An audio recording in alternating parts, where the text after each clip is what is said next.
Good morning, everyone. This is Pam and Rosalie and Barry. I'm going to go ahead and introduce all of us. We're recording video today, which we've not been doing in the past. And so for this season, things will be a little different. We're trying the video and hopefully we won't have any crashing going on. Um, we've had Dr. Barri Cae Seif with us twice previously. She is a friend of mine, and I have wonderful memories of our attending a wonderful Messianic congregation together years ago. And one of the hottest topics on the planet today is the issue of that little country in the Middle East called Israel. Years and years ago, I heard a pastor speak. He was an associate pastor, and he was the twin brother of the pastor. He had been in the military, and he did a teaching on Israel. He said it would behoove everyone to keep your eyes on this little country called Israel. It's God's time clock. Okay, so if you know there are wars and rumors of wars, and there are multitudes of wars on the face of the earth, but all eyes are on the Middle East. And Dr. Seif and her husband have a 501c3, and they have made numerous trips to Israel to do charity work. And she has just recently come back from another trip, and I have asked her to come and share with us this morning. And Rosalie, uh, good morning to you and to all. Good And morning. uh, so, Barry, Dr. Seif, please say hello and just you start talking. We may interrupt you with our questions, but I want you to have all the time you need to share because this is an important issue. Sure. Well, I always like to say shalom, y'all, especially because I met you in Nashville and I'm in Dallas now. Jeff and I only got married 8.5 years ago. I was a single woman up to that point in my early 60s. And Jeff is a professor. He's involved with criminology, and he's gone to Israel quite a bit. But I had begun, my experience with Israel began in 1987. I was a volunteer for the Israel Defense Forces. There's a volunteer program that you can go, and it's very popular right now because of everybody wanting to serve Israel. But you go for a period of almost a month, and you serve at whatever selected area or base they put you in. For the most part, there's no air conditioning. You're sleeping with a lot of different women. It could be on bunk beds. I was blessed that I could be sleeping in Tel Aviv, no air conditioning, but it was in a group of about 7 women. Very thankful that it wasn't bunk beds because I wouldn't have slept. But we served the country for those 3.5 weeks. We wore a uniform. We did work wherever they wanted us. Some people went off to a military base and they would do things like do the laundry, count bullets, pack bullets. In order to serve, this gave a reservist or a soldier those 3 weeks vacation, and the manpower remained the same. The only thing that I remember that it was $1,400 for the flight and for the month, for the uniform, for all meals, everything. And so it was an opportunity for me to see what it was like to serve Israel with nothing getting back. Okay, just the blessing of serving. Then I went on a couple of tours with Jonathan Kahn way back at the time when no one really knew Oh him. my goodness. And Okay. then, yeah, and then I conducted 3 tours, 06, 07, 08. And in 2008, the house of worship that I went to, the church in Atlanta, Mount Paran Church of God, which I had heard from Christ Church when I was up there in Nashville, they asked me to be the team leader for the mission trip to Israel. And it was great. Everything changed because we were supposed to just serve in Tel Aviv for the week, but they didn't need us. They had disbanded. The distribution center really didn't tell us. So we did that, and God just put this amazing, 8 or 9 days of travel together in service. So After that, and when the church decided not to go back in '09, I began a 501c3 to serve Israel, to go to hospitals with the I cat and love hat, with it. the cat and hats on, and take toys to the children in hospitals, to bless IDF soldiers, to work with everybody from the ministry that is pro-life, that takes care of mommy if mommy keeps her baby for, she doesn't abort, she gets everything baby needs for a year, all the way up to the elderly, the seniors, and Holocaust survivors. So we have been doing that since then. And then with the war, we could not travel October 11th when we were scheduled to go because of October 7th on Saturday. So Jeff and I decided, well, I was going to go. And I said, Jeff, would you have any objection to going Christmas? And he said no. So we flew over on Christmas, and then we flew over. Then he agreed to join me in May, just 2 weeks ago. And we stayed only in Jerusalem. I'm talking about the organization first, and I could talk about the politics, whatever. But we stayed in Jerusalem because we saw that when we stayed in Jerusalem over Christmas, we were safe. There was no missile, rocket attacks, nothing. It was very quiet. So rather than stay in Tel Aviv, uh, we just decided to stay in Jerusalem over Christmas. It was quiet and a very somber mood, a very sad mood. There weren't a lot of people out and about in Jerusalem and the areas. So we're over in Tel Aviv because we spent time in the hospital areas. But this trip that we just returned from, our focus was really to see soldiers, to see the underserved. So we started at a Messianic congregation that Saturday for worship, did a half-day tour because we want to do those spiritual things as well. And then Sunday morning, which is our Monday morning, but in Israel, the first of the week is Sunday. Yom Rishon, first day of the week, is Sunday. So we went to Schneider Children's Hospital, and then we went to Tel HaShomer Rehab Hospital, which is where I had made several calls. How do we contact people? How do we connect? And we had been in touch with Amitai Argaman, who is a young man.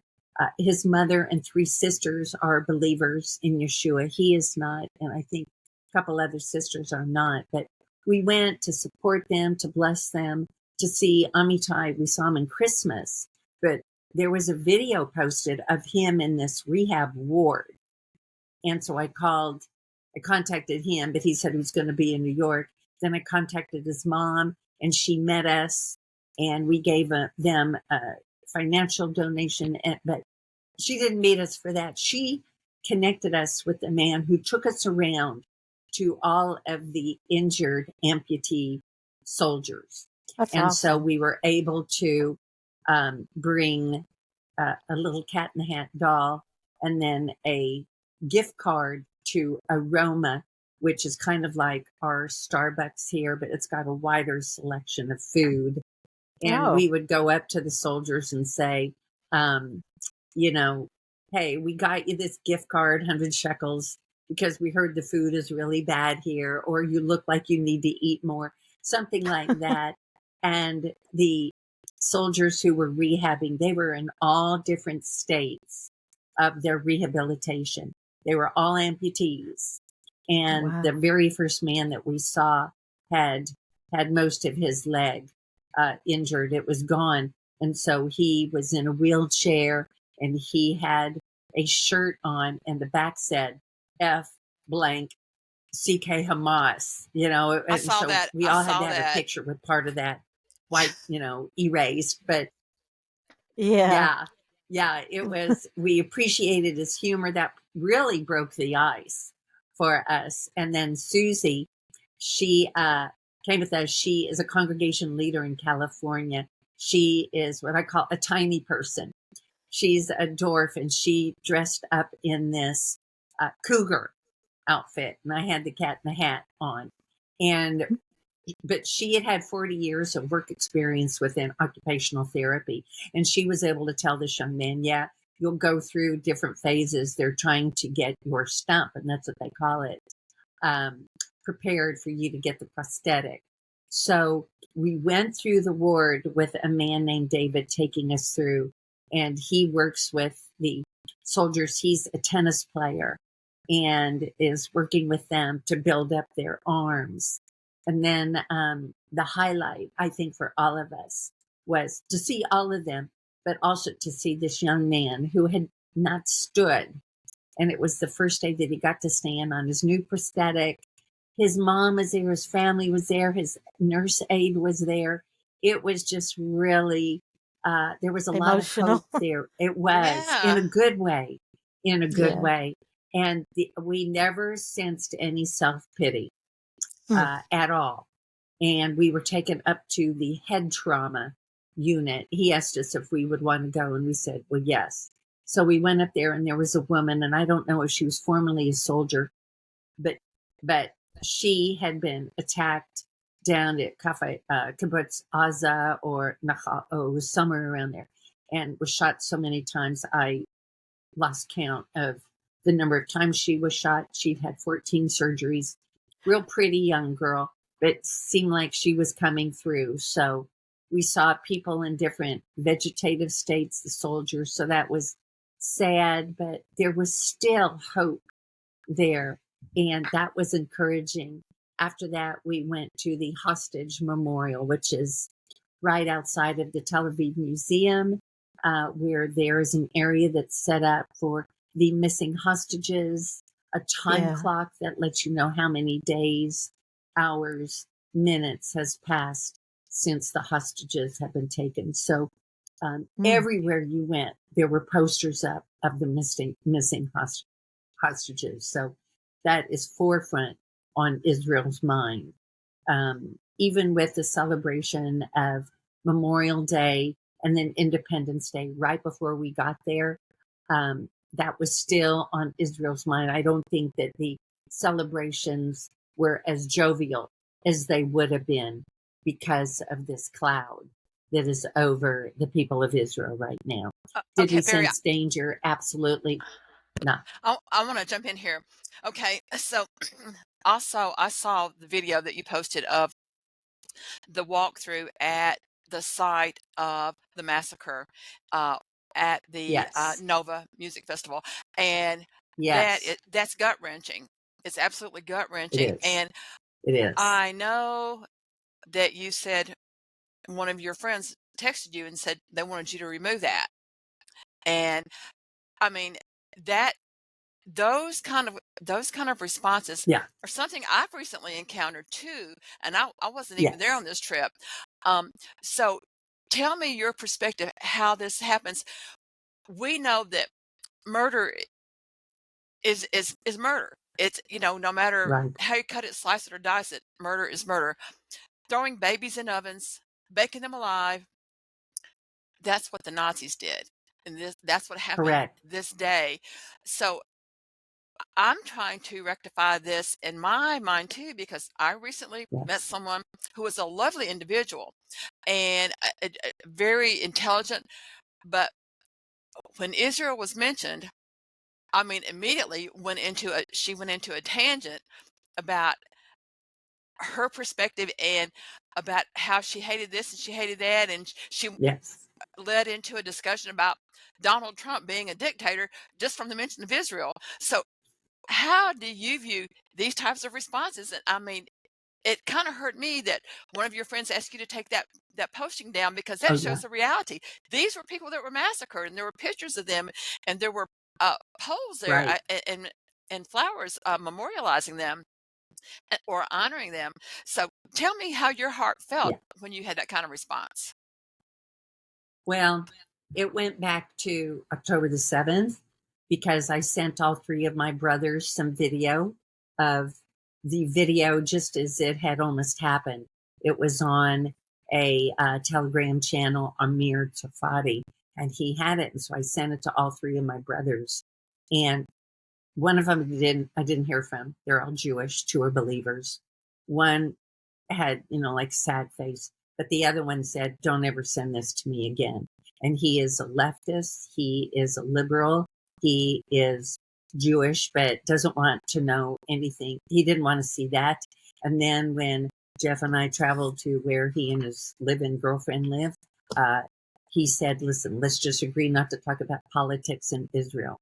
So it's painful. They are ignorant. They are unaware, but they choose not to be informed at all. And I knew when this had happened with Israel, that when Israel retaliated, they were going to get kicked back, but I didn't expect it to be worldwide. So when people have said, nasty things, or like I sent out a Zoom, because our Shalom Israel we have a Zoom prayer thing. I have not done it since our trip. Because I don't want to get into the military thing being a charity, that we've gotten money together for gloves, but not helmets, not guns. But it's not that I don't want to pray. I've just been busy over at some of the Sundays that we want to do it. But I say all that because I've gotten kickback. Don't ever send this to me again. I published the link on Twitter, and get me off, you dirty Jew. It's like I always hated, but what can I do? I even know believers that don't want to have anything to do with Israel, and it's insanity. It's disinformation, but they only want to see what they want to see. Exactly. And Jewish people are the same way. There are many Jewish leftists that don't want to have anything to do with this war, and they're the peaceniks. But it was the peaceniks that were killed on October 7th. Exactly. I think about the scripture often that in the end days that men will call evil good and good evil. And I see so much of that Yes. in this situation, and even in our own events here in this country. Quite often, we're at a time when people pervert the truth, unfortunately. Yes. Yes. I've been listening to Alan Dershowitz. He is a liberal. He's in his 80s. He's a well-known attorney, written so many books. A couple of them I've read, which were outstanding. He is a strong constitutionalist, and he is an ardent lover of Israel. And he had talked a couple days ago. He's on at 4:30 Central Time, just a few days a week. I can only catch him when I can catch him. And he said that he talks to Netanyahu a couple days a week, and that he had just gotten off the phone with them, and Netanyahu said that they are very pleased with the progress that they've done in Rafah. So we don't hear this on the news anywhere. And Dershowitz is very upset with the United States position right now with Israel, because they're pushing for a ceasefire. And yet Netanyahu isn't going to give a ceasefire without getting the hostages back, which I appreciate Israel's stance on life. Well, Yes. I mean, And that's vindication. that's the equivalent. That would have been the equivalent of people telling us to cease and desist when we went after terrorists after 9/11. We were not Yes. letting anything Yes. stand in our way of our goals, and we should not Yes. expect anything less of Israel. Correct. Exactly that. So, Well, Barry, how did you feel? How did you feel when you said, Pam had sent me an email where you had said that 48 hours after you came home that they started bombing Israel? I mean, I how know. did that make you feel, just knowing that you got back here in time? I have seen God just put a protection around our work in Israel, is the only way that I can describe it. I send out Yeah. the itinerary. I ask for prayer. I know that people pray, people support us, but people pray. And I could just tell that people are praying, whether it's at the LL desk, and we had 6 or 7 pieces of suitcases, and they hardly charged us anything for the donations that we were bringing over. It was all for Israel. Just just all the little things, like even the protection of the travel people meeting us. It took us 35 minutes to get into Jerusalem on a Friday night, which it never does. And Wow. it's usually like an hour, people are winding down for Shabbat, but it's still busy. But you sense God's presence over there in a way that you don't normally sense it any other way. So Wow. there's part of me that said I'm not surprised, but when we went over during COVID, we were supposed to go in 2020 in March, and then 4 days before that, I just had to stop the trip. And then in May, October, and then the next May, but then that following October of 2021, we were scheduled to go, and wouldn't you know, the blockade lifted, and we were there for 10 full days serving in Israel, and then they closed the door again. So Timing. God is just, it really is the Lord. That's I God. give all credit to the Lord. I Yes. take nothing on my own, because the trips that I plan are at least 11 months in advance. So, so we're planning to go October the 30th through November the 10th or 11th back to Israel, a group of us. Uh, and we'll see, we had 9 when we went 2 weeks ago, and I was really thankful. And we all had the same heart. We weren't afraid. I wasn't afraid. I was excited to stay where we were in Jerusalem. Most of the people in the hotel were displaced. There were only 2 other groups just for a day or two. One was a senior group, and they were there just for 1 day. And then there was a group that was Birthright, and they were there for 1 day. But other than that, it was us and the displaced refugees. Have you Yeah. ever stayed at the Mm. Harmony Hotel in Jerusalem when you were there, Barry? Yes. That's the Yes. that's where I stayed the only time I've been to Israel, and I love the Harmony Hotel. It's very nice. The challenge with all those little hotels right there is it is extremely noisy, because it's really the heart. It's Abs- right there in the center of the city center and everything.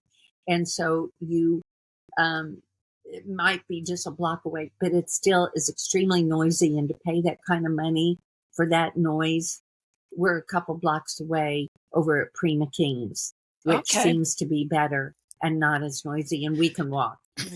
Yeah, when I was there, I guess it wasn't quite as noisy, but we were close enough to everything. Like you said, it's the center, the vibe, the life, the vitality that I felt Yes. when I stayed there at the Harmony Yeah. Hotel. It was like nothing I've experienced here in the States. I Yeah. mean, it really is. Celebration. Yes. I mean, there's life, there's art, there's music, all within a block or two. You walk out the Yeah. door and there's someone dancing, someone playing violin. And of course, we have quite a bit of music on the streets here in Nashville nowadays because there are a lot of homeless people Oh, playing music yes. on street corners trying to make money now. Oh, Wow. well, Barry, I guess you have done so much, and I just one of these days I want to return to Israel and go with you on one of your trips.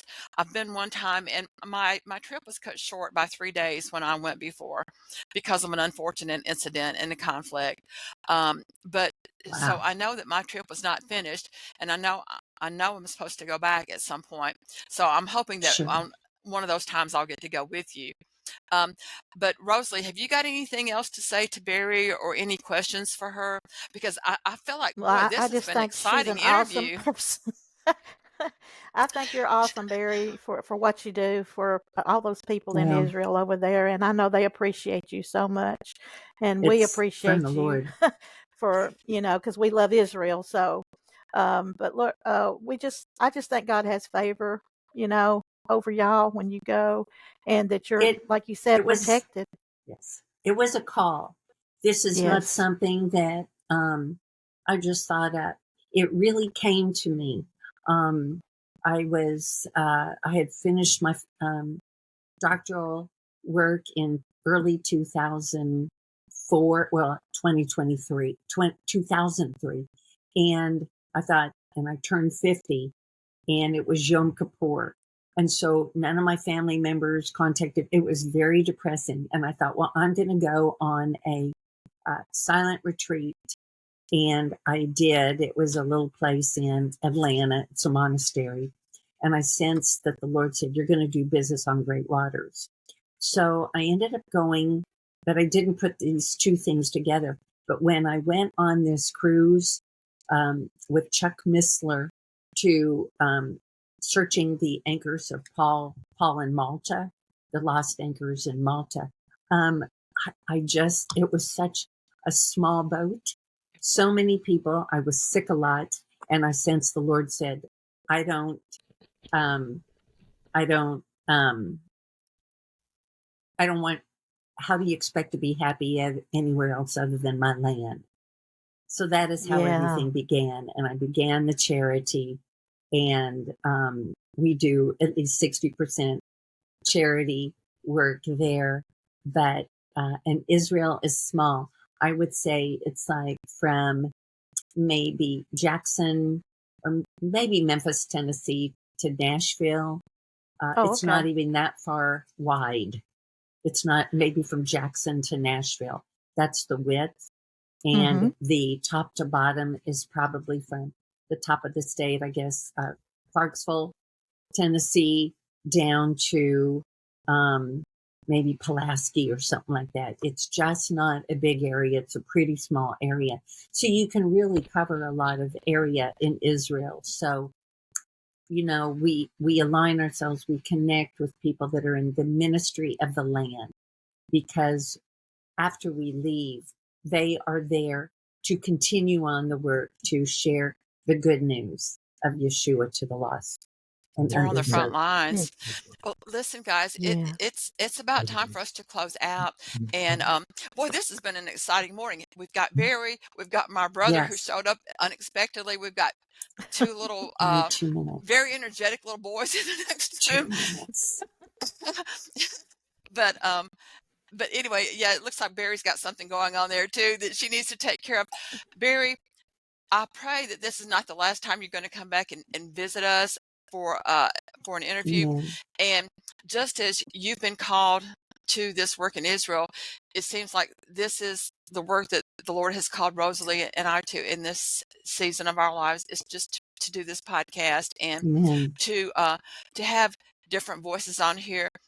Most of our voices, people that we have, are going to be very have similar mindsets, but we're probably going to have some people who don't necessarily have the same mindset as us. But we want to allow people to speak their heart and their One more mind, minute. and we don't want to be full of hate when we have someone else who may be a little different oriented than we are. But fortunately, you and I and Rosalie are one accord on these issues. So, Barry, God bless you, and thank you so much for your time. I know you're very busy. Well, thank you for your time and getting the message out. The more we get the message out, if we touch one person, you know, they can be changed for good. Yes, That's right. I Well, agree. this is recorded today on Friday the 7th, and I think it's very indicative that we're recording on the 7th, okay? Day of And completion. That's right. I will Amen. get it posted as quickly as possible, hopefully even this evening, so that people can hear the good news that you brought today, Barry. God bless you, and we will see you again. And thank you, Lord. God bless you both. May the Lord increase your fruitfulness here. In Yeshua's Thank name. you. God bless.